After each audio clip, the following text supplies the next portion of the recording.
Luzerne County Community College held its annual legislative session on Friday. Right now, I'm pleased to be joined by the president of the community college, Thomas P. Leary. President Leary, tell us about this session. What came out of it? Well, each year we hold a what we call a legislative breakfast, and we bring together representatives and senators in the state legislature of the Northeast Pennsylvania delegation.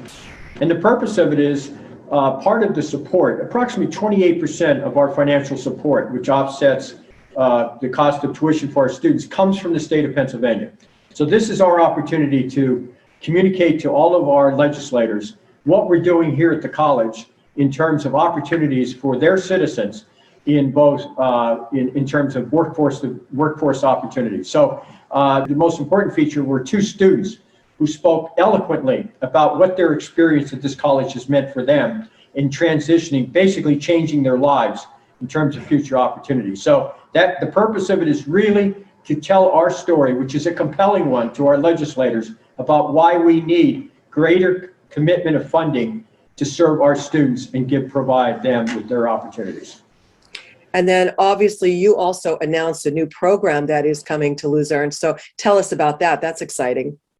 For about a year, we've been working with the Geisinger healthcare system. Our academic team in Geisinger has held many meetings to design a program that Geisinger and healthcare in general has great demands, not only today, but will have over the next 10 years. So what we've been able to do is design a very flexible program in terms of skill development in what we call a medical assistant program.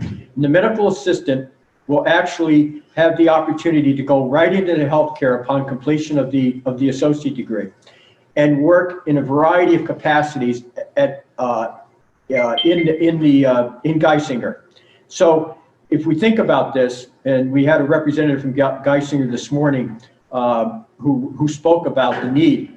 She indicated there's a 30% need right now. There's approximately 100, I think she said approximately 150 positions that are unfilled that this program will fill over time. So this is just, I think, another example of what a community college is able to do. We're flexible and nimble enough to take our programs and to redesign them in order to fit an industry need. And so, as we know, healthcare is the #1 professional, highest demand occupation in Northeastern Pennsylvania, and the community college is plays a very important role in educating the citizens for those workforce opportunities.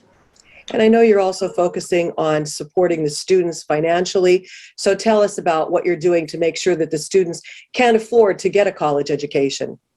You know, what I always remind everyone of, especially the legislators, is not only do we rely and count on their support, but we're very diligent in going out and seeking support from the community. And we've had a great opportunity to meet so many people who realize the importance of education, but also know the value of what a community college represents, a very affordable tuition.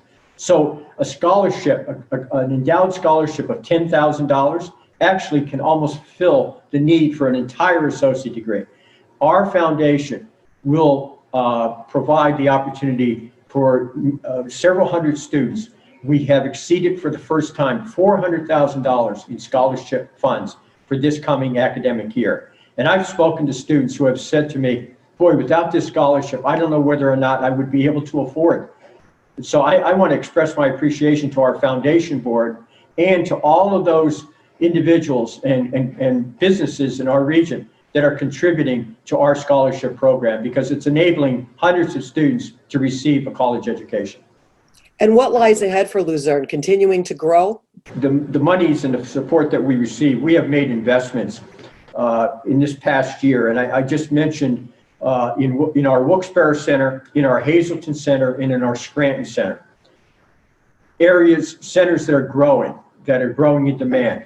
We have added science labs and computer labs. Now, what these labs will allow students to do is to start their major. For example, in health sciences, you can now start your science courses.